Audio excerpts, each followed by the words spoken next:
صباحكم جميل.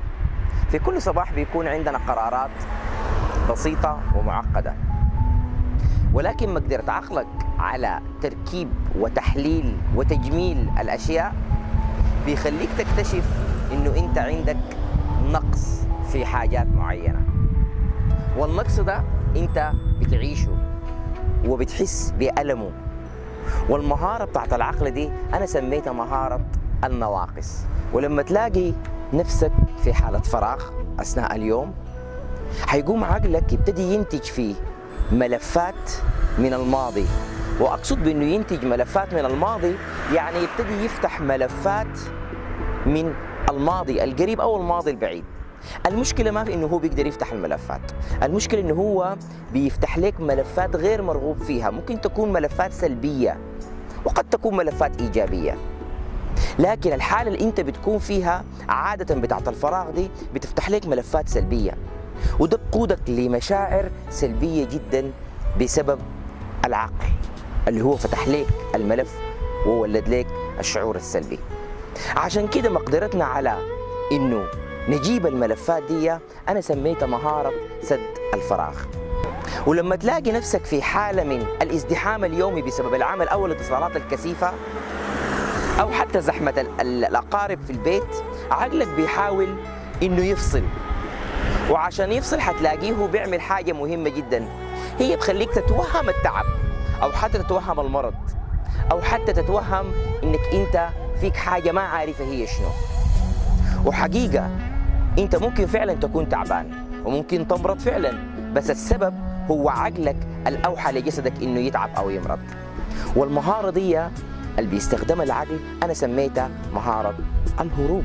أنت فاكر لما تسوف المهام بتاعتك في العمل وتهدر وقتك حترتاح؟ ممكن ترتاح لبعض الوقت، لكن في المقابل بعد ما تفوق من الراحة دي عقلك حيديك ألم شديد جدا، وده بيجي في ضميرك. انت حقيقة ما بتهدر الوقت بس، انت بتهدر عمرك اللي هو أغلى حاجة في الدنيا. وعقلك لما يديك الأوامر إنك تهدر الوقت أو تسوف المهام بتاعتك، هو في الحقيقة بيمارس مهارة اسمها مهارة التخلص من ألم العمل. في بعض منكم بيعتقد إنه السعادة في المال أو في الزواج أو إنه يكون عندك عربية جميلة أو بيت جميل أو حتى عمل كويس.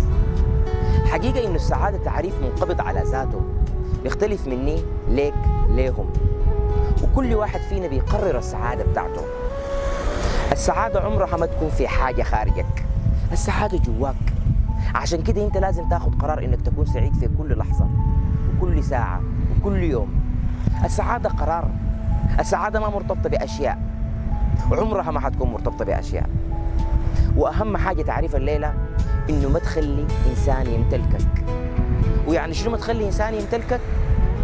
يعني ما تزعل من إنسان، وحب الناس كلها، لأنه بمجرد ما تزعل من إنسان حتبتدي تفكر فيه وتحكي عنه وتسمع عنه وتتابعه وتهتم به، وبكده هو امتلكك، قدر إنه يحتويك، قدر إنه يتحكم في يومك وفي وقتك وفي مزاجك وفي تفكيرك، وما حتكون أبدا سعيد.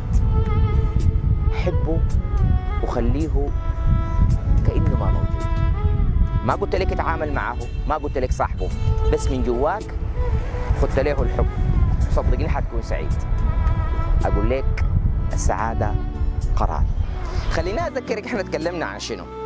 اتكلمنا عن مهارات مهمة جدا، اتكلمنا عن مهارة النواقص ومهارة سد الفراغ ومهارة الهروب، وكمان جينا تكلمنا عن مهارة التخلص من ألم العمل، وأخيرا تكلمنا عن مهارة قرار السعادة.